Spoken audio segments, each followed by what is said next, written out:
반갑습니다.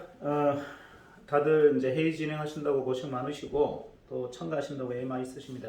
요거는 좀 반상이라서 제가 그냥 녹취를 안 하고요. 제 핸드폰 녹취해서 유튜브에 올리도록 하겠습니다. 여러분 오늘은 이제 기계에 대한 장점, 단점, 컴플레인 뭐 이런 것들을 이야기하는데 컴플레인이 안 나와서 제가 몇 가지 좀 이야기를 드릴게요. 요즘 최근에 이제 우리 히트봉이 좀 타는 현상들이 있습니다. 그래서 여러분들이 이제 이게 기계적 결함이 아닌가라는 이제 의구심도 계시고 여러 가지 이제 민원들이 들어오세요.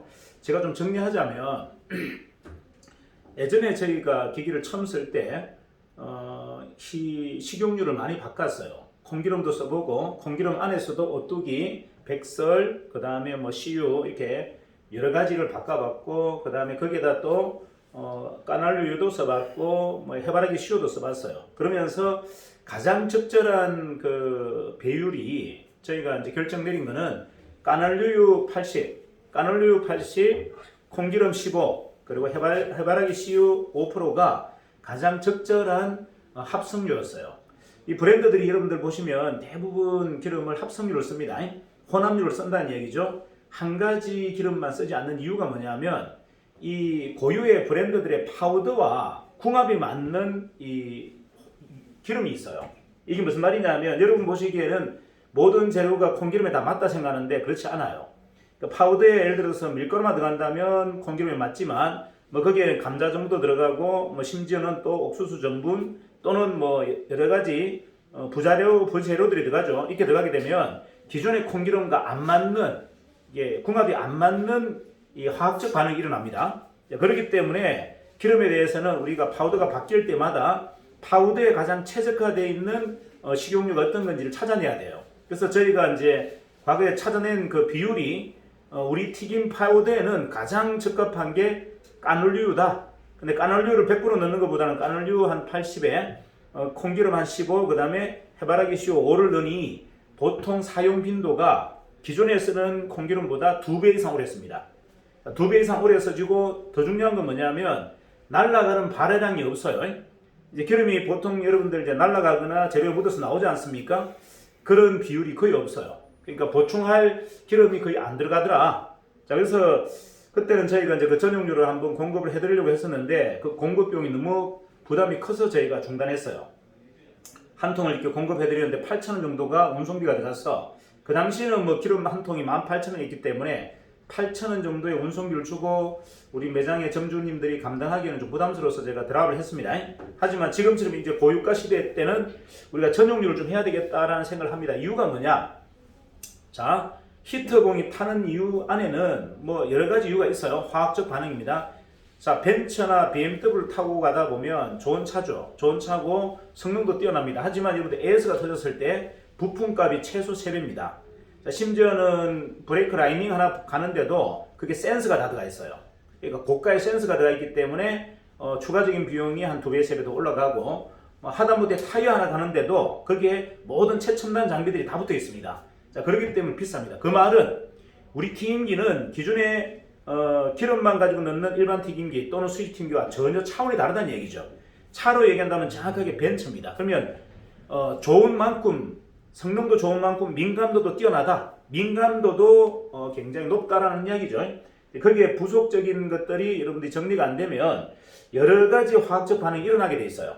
그러니까 우리가 이제 눈에는 보이지 않지만 그 기름이 튀기는 그 과정 안에는 여러분들 일반적으로 표현할 수 없는 엄청난 화학적 반응이 일어나서 우리가 일반 튀김보다 훨씬 더 맛있고 더 바삭하고 또는 오래 튀겨도 재료가 꺼멓게 타지 않는 그런 현상들이 일어납니다. 자, 그렇기 때문에 여러분들이 직영 매장 중심으로 일지를 좀 써주시면 감사하겠어요. 일지. 일지란 건 뭐냐면 자, 내가 오늘 히트봉이 탔어. 또 탔는데 그냥 탔다가 중요한 게 아니라 기름을 새 기름을 넣고 탔는지 아니면은 기름을 한 3일 썼는데 갑자기 탔는지 이것도 한번 체크해 보셔야 되고 어떤 기름, 어떤 브랜드의 어떤 기름을 썼는지도 좀 확인해 주셔야 돼요. 자, 오늘 새로 넣은 기름이 전혀 지금까지 썼던 기름이하고 다른 기름이었다. 이럴 때는 여러분 그런 현상이 일어납니다. 기름 식용유 안에는 점도란 게 있어요. 점도란 게 있기 때문에 끈끈한 거 이게 있기 때문에 잘 정제된 기름은 점도가 낮습니다. 하지만 잘 정제되지 않은 좀 싸구려 기름들은 점도가 높아요. 점도가 높기 때문에 그게 이 뭐죠? 스테인리스 판이라든지 히트봉에 달라붙게 돼 있어요. 그러니까 이런 거죠. 피가 뭐 찐득찐득하면 우리가 당뇨가 오잖아요. 그죠? 똑같은 현상이에요. 기름도 그렇게 당뇨처럼 끈덕끈덕한 피가 있다는 얘기죠. 그렇게 돼버리면 우리가 아무리 청결하게 튀기고 싶어도 그게 사정없이 부품에 달라붙게 돼 있습니다. 자, 그렇기 때문에 단순히 이거는 기계적 결함일 수도 있어요. 하지만 우리가 어쨌든 세계 최초로 컨덴서기를 만들었고, 그리고 엄청난 그 물 기포가 쌓여져서 튀기는 현상을 지금 우리는 경험하고 있습니다. 하기 때문에 기존에 없었던 튀김기다. 기존의 튀김기와 사용 방법이나 안에 내통 안에서 일어나는 화학적 원인이나 반응이 전혀 다르다는 걸 인식한다면 좀 일지를 기록하자. 자, 어떤 거냐면 이런 거죠. 오늘 자, 가게 오픈 시작했어요. 자, 그러면 기름 며칠째 쓰고 있습니다. 지금 몇 마리 튀겼습니다. 자, 그리고 저희가 쓰고 있는 기름은 어떤 브랜드, 어떤 콩기름입니다. 라는 것을 좀 명시하자. 자, 그리고 여기에 어떤 정상이 일어났어요. 그러면 기름을 3일 정도 쓰고 몇 마리 튀고 나서 이런 현상이 일어났습니다. 그리고 파우더에 우리가 특별한 부자재를 넣었습니다. 넣어서 이런 현상이 났는데, 아니면 고등어를 튀기고 나서 이런 현상이 났습니다. 아니면은 뭐 돈가스, 도나츠를 튀기고 나서 이런 현상이 났습니다. 이런 것들을 여러분들이 일일이 기록할 필요가 있어요. 왜냐하면 현장에 이제 우리가 나가게 되면 국내만 나가는 게 아니고 해외도 나갑니다. 해외도 나가면 우리가 보험이나 이런 금융 상품을 팔 때 고지 의무라는 게 있어요. 자, 이 상품을 가입할 때는 이러이러한 원칙이 있기 때문에 꼭 지켜주셔야 됩니다라는 것을 고지하고 우리가 상품을 팔듯이 우리 튀김기도 굉장히 민감도가 높은 튀김기다 보니 당연히 고객님 이러이러한 튀김을 쓸 때는 조금 조심하셔야 되고, 이런 기름은 가능하면 쓰시면 안 되고, 이왕이라면 콩기름을 쓰시더라도 가장 높은 수준의 콩기름을 써주셔야 됩니다. 왜냐하면 싸구려 콩기름을 쓰게 되면 점도가 높기 때문에 아무리 좋은 기계로 튀겨도 여기에 히터봉에 달라붙거나 철판에 달라붙어서 안 좋은 오염 원인이 더 많이 가중됩니다. 라는 우리가 정확한 고지를 하고 사실은 기계를 판매해야 돼요.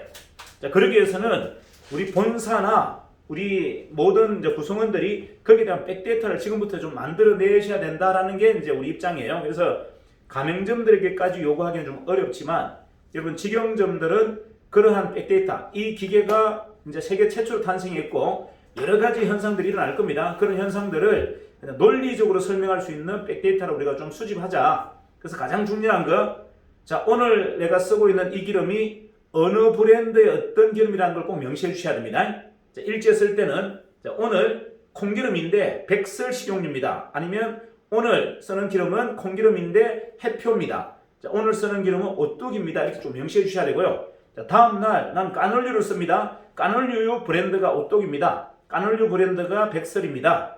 요걸 꼭 명시해 주셔야 돼요.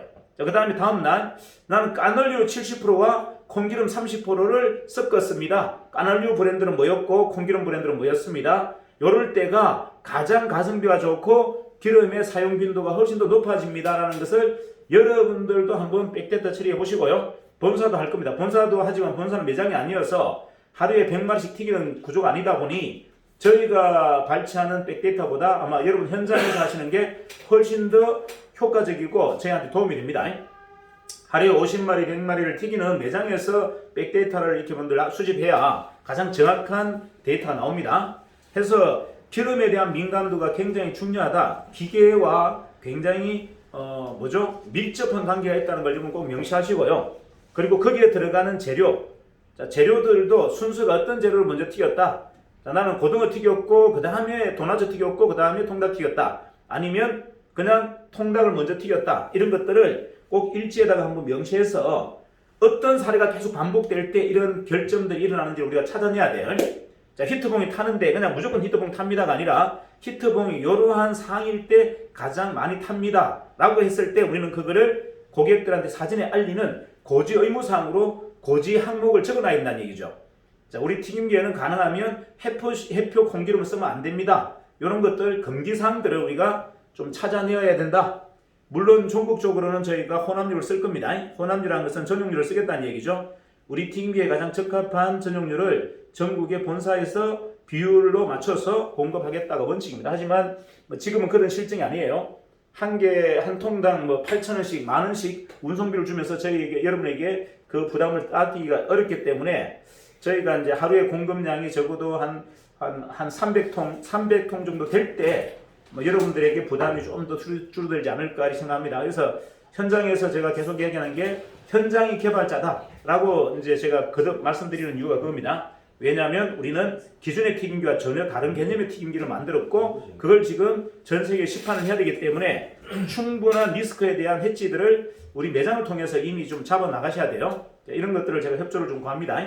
그래서 직영 매장들은 가능하면 다 일지를 좀 작성해서 다른 내용은 다 빼더라도 어떤 브랜드의 어떤 기름을 썼다라는 것, 며칠 쓰고 나서 어떤 현상들이 일어난다는 것들을 요걸 좀 명시해 주시고 몇 마리 튀기고 나니까 갈변이 일어났습니다. 몇 마리 튀기고 났더니만 지나치게 혹독한 쩐대가 나서 기름을 교체했습니다라는 것을 여러분 스스로들이 좀 일지, 매장에서 일지를 좀 통해서 정확한 백데이터를 좀 만들었으면 좋겠다. 이렇게 좀 부탁을 좀 드릴게요. 그래서 기계가 어떤 안 좋은 정상이 일어났다 하더라도 그게 단순한 기계적 결함일 수도 있고요. 우리가 사용 방법에 있어서 여러 가지 화학적 원인에 있어서 전혀 궁합이 안 맞는 기름을 썼거나 전혀 안 맞는 식자재를 넣어서 일어나는 현상일 수도 있습니다. 그런 것들을 조금씩 잡아나가는 시간을 좀 가졌으면 좋겠다 부탁드리겠습니다. 자, 이상입니다. 파이팅! 끝냈어요.